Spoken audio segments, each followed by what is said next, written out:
الاخلاء یومئذ بعضهم لبعض عدو الا المتقین۔ قرآن مجید میں ارشاد فرمایا کہ جو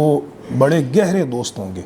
الاخلاء یہ خلیل کی جمع ہے، خلیل کہتے ہیں گہرے دوست کو، تو جو بڑے گہرے دوست ہوں گے وہ قیامت کے دن آپس میں ایک دوسرے کے دشمن ہوں گے، ٹھیک ہے نا، یعنی جن کی دوستی اللہ رب العزت کی نافرمانی کی بنیاد پر ہوگی یا دنیاوی کسی مفاد کی بنیاد پر ہوگی، وہ قیامت کے دن ایک دوسرے کے دشمن ہوں گے سوائے متقین کے، یعنی جو اللہ تبارک و تعالیٰ کی اطاعت اور نیکی پر جمع ہوں گے اور اللہ رب العزت کی خاطر ایک دوسرے سے محبت کرتے ہوں گے، تو وہ قیامت کے دن ایک دوسرے کے دشمن نہیں ہوں گے۔ اس لیے انسان کو چاہیے کہ وہ کسی برے سے، بدکار سے، فاسق و فاجر سے، بد مذہب سے، گمراہ سے، کسی بھی کافر سے دوستی نہ رکھے۔ کافروں سے دوستی کی بڑی سختی کے ساتھ ممانعت اسی وجہ سے کی گئی ہے کہ جو دوستی ہے اس کے انسان پر بڑے گہرے اثرات ہوتے ہیں۔ قرآن مجید میں اللہ تبارک و تعالیٰ نے سورۃ الفرقان کی آیت نمبر 27 میں یہ بات ارشاد فرمائی کہ وَيَوْمَ يَعُضُّ الظَّالِمُ عَلَى يَدَيْهِ، کہ جس دن ظالم اپنے ہاتھ کو کاٹے گا اور کہے گا یقول یا لیتنی اتخذت مع الرسول سبیلا، کاش میں نے رسول کے ساتھ تعلق بنایا ہوتا، رسول کے ساتھ تعلق بنایا ہوتا، یا ویلتا لیتنی لم اتخذ فلانا خلیلا، کاش کہ میں نے فلاں کو اپنا دوست نہ بنایا ہوتا۔ اس دوست نے کیا کیا؟ لقد اضلنی عن الذکر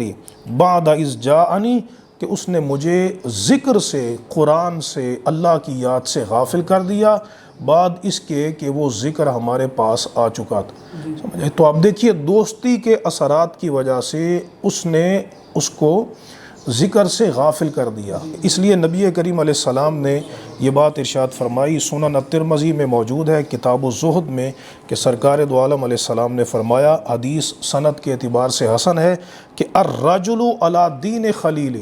کہ مرد اپنے دوست کے دین پر ہے، فَلْيَنْظُرْ أَحَدُكُمْ مَنْ يُخَالِلُ، تو فرمایا کہ ہر بندے کو دیکھنا چاہیے کہ وہ کس سے دوستی قائم کر رہا ہے۔ تو کسی برے کو دوست بنائیں گے نا، یقیناً اس کی صحبت بد کے اثرات آپ کی زندگی میں آئیں گے، سمجھ آئی؟ وہ برا دوست آپ کو نشے کی طرف لے کے جائے گا، وہ آپ کو زنا کی طرف لے کے جائے گا، وہ آپ کو بد مذہبیت کی طرف لے کے جائے گا۔ اس لیے کسی بھی برے انسان کے ساتھ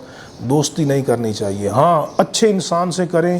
متقی بندے سے کریں، اور وہ محبت اللہ کی رضا کے لیے ہو، تو اس کا اتنا بڑا اجر و ثواب ہے کہ نبی کریم علیہ السلام نے اس کو افضل الاعمال قرار دیا ہے۔ افضل الاعمال الحب فی اللہ،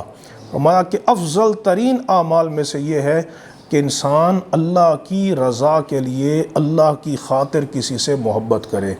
سمجھ آئی؟ حدیث قدسی میں آتا ہے، صحیح مسلم کی حدیث ہے، کہ اللہ تبارک و تعالیٰ نے فرمایا واجبت محبتی للمتحابین فیّا، میری محبت واجب ہے ان کے لیے کہ جو آپس میں ایک دوسرے سے محبت کرتے۔ صحیح بخاری اور مسلم کی حدیث ہے، نبی کریم علیہ السلام نے ارشاد فرمایا کہ قیامت کے دن دو بندے اللہ کے عرش کے سائے میں ہوں گے، وَرَجُلَانِ تَحَابَا فِي اللَّهِ اجتمع علیہ وتفرقا علیہ، فرمایا کہ وہ دو مرد جنہوں نے اللہ کی رضا کے لیے ایک دوسرے سے محبت کی ہوگی اور اسی پر وہ جمع ہوتے ہیں، اسی پر جدا ہوتے ہیں، اللہ تبارک و تعالیٰ ان کو قیامت کے دن اپنے عرش کے سائے میں جگہ عطا فرمائے۔ تو یہ بات فرمائی الاخلاء یومئذ بعضهم لبعض عدو الا المتقین، کہ قیامت کے دن بڑے گہرے دوست آپس میں ایک دوسرے کے دشمن ہوں گے سوائے وہ جن کی محبت کی بنیاد تقوی ہوگی، اللہ تبارک و تعالیٰ کی اطاعت ہوگی، تو ان کی دوستی قیامت کے دن بھی قائم رہے گی۔